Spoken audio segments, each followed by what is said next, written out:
అందరికీ నమస్కారం. తారాలోకానికి స్వాగతం. అందరూ ఎలా ఉన్నారండి? నేను బాగున్నాను, మీరు బాగుండాలి. చూస్తున్నారు కదా, మా స్టోనస్పేటలో కృష్ణ మందిరం ఉంది. ఇంతకుముందు వీడియో కూడా పెట్టున్నాను. జనవరి 1 రోజు కృష్ణ మందిరం చూపించున్నాను మీకు. ఎవరైనా చూడని వాళ్ళు ఉంటే చూడండి. ఆ కృష్ణ మందిరంలో మాఘ పౌర్ణమికి లక్ష తులసి పూజ అన్నమాట. దాన్ని భగవద్గీత భవనం అంటారంట. అక్కడ రోజు గీతా పారాయణం, భగవద్గీత చదువుతూ ఉంటారు అక్కడ. సరే, అక్కడికి షాప్కి వెళ్ళినప్పుడు అలా వెళ్ళాను. మాకు దగ్గరే కదా షాప్కి.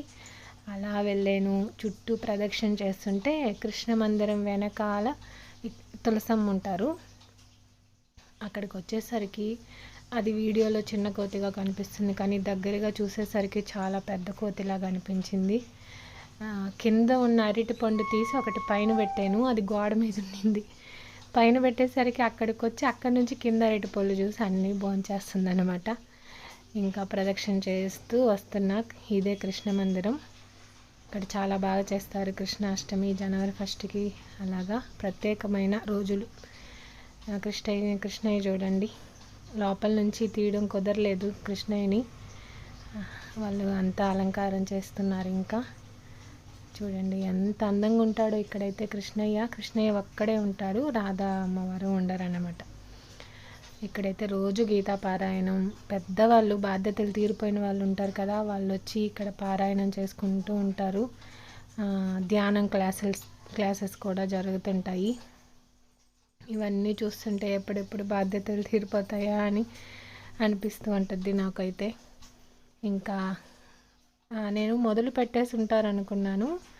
ముందు రోజు ఇచ్చారనమాట ఆ పాంప్లెటు.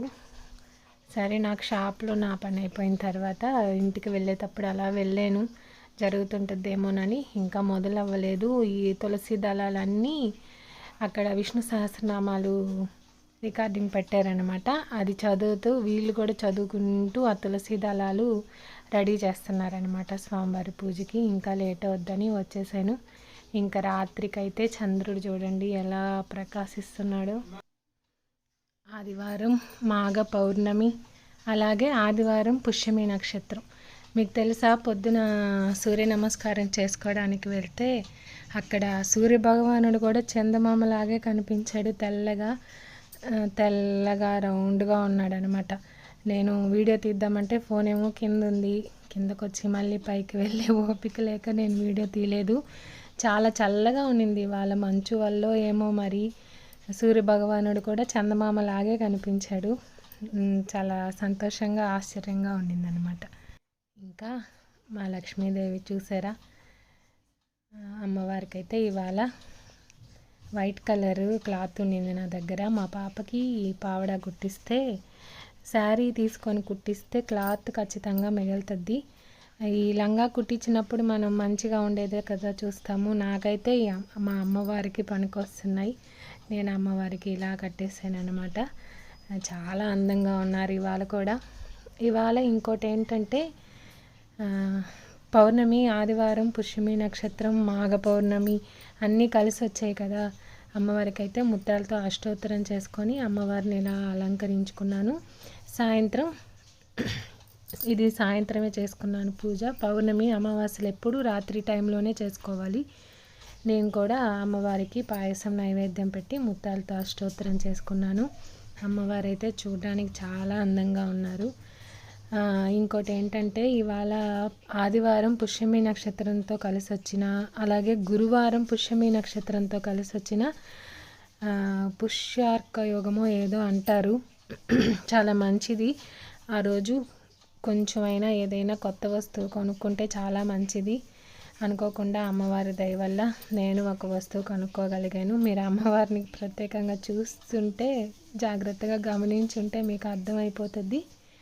మీరేం గమనించారో నాకు కామెంట్ చేయండి, సరేనా? అమ్మవారి దయ వల్ల నేను ఇవాళ ఏదో చిన్న వస్తువు కొనుక్కోగలిగాను. ఎప్పుడైనా గురువారం పుష్యమి నక్షత్రం కలిసి వచ్చిన రోజు, అలాగే ఆదివారం పుష్యమి నక్షత్రం కలిసి వచ్చిన రోజు చాలా మంచిది. కొంచెమైనా వెండి కానీ బంగారం కానీ ఏదైనా వస్తువు ఇంట్లోకి అమ్మవారికో దేవుళ్ళకో ఏదో ఒకటి చాలా మంచిదంట కొనుక్కుంటే. అది నాకు చాలా సంవత్సరాల నుంచి తెలుసు. లాస్ట్ ఇయర్ కాదు కానీ అంతకుముందు సంవత్సరం కూడా అనుకోకుండా కొనుక్కున్నాను ఒక వస్తువు. అలాగా ఈ సంవత్సరం కూడా అమ్మవారి దయ వల్ల కొనుక్కోగలిగాను. అది మనం క్యాలెండర్ చూసి పెట్టుకోవాలన్నమాట. ఈ సంవత్సరం ఏ ఏ రోజులు వచ్చాయి అని. నాకు తెలిసి గురువారం పుష్యమి నక్షత్రం మళ్ళీ మేలోనో ఏమో వచ్చింది అనుకుంటా. ఒకసారి చూడండి మీరు కూడా.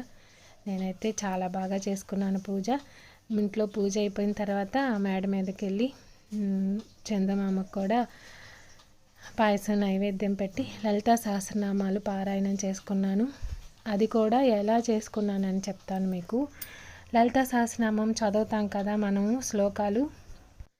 శ్రీమాత శ్రీ మహారాజ్ఞి శ్రీమత్ సింహాసనేశ్వరి చిదగ్నికుండ సంభూత దేవకార్య సముద్యత ఓం హైం హ్రీం శ్రీం శ్రీమాత్రే నమః. అలా ప్రతి శ్లోకానికి ఓం ఐం హ్రీం శ్రీం శ్రీమాత్రే నమః అని అమ్మవారి బీజాక్షరాలు చెప్పుకోవాలి. అలాగా లలితా సహస్రనామాలు మొత్తం ఒక్కొక్క శ్లోకం అయిపోయిన వెంటనే ఈ బీజాక్షర మంత్రం చెప్పుకుంటూ చదువుకున్నాను. అసలు ఒక్క దగ్గర కూడా తప్పుపోకుండా చాలా బాగా జరిగింది. ఇంకా కనకదార స్తోత్రం, లక్ష్మీ అష్టోత్తరాలు అవి చదివేసుకొని కిందకు వచ్చేసాను అనమాట. ఇవాళ మాఘ పౌర్ణమి అయితే నేను చాలా బాగా చేసుకున్నాను. ఇవాళకైతే ఇదే వీడియో. మీకు నచ్చితే లైక్ చేయండి, షేర్ చేయండి, ప్లీజ్ సబ్స్క్రైబ్ చేసుకోండి. అలాగే తారా వంటిలు ఛానల్ని కూడా. Thank you.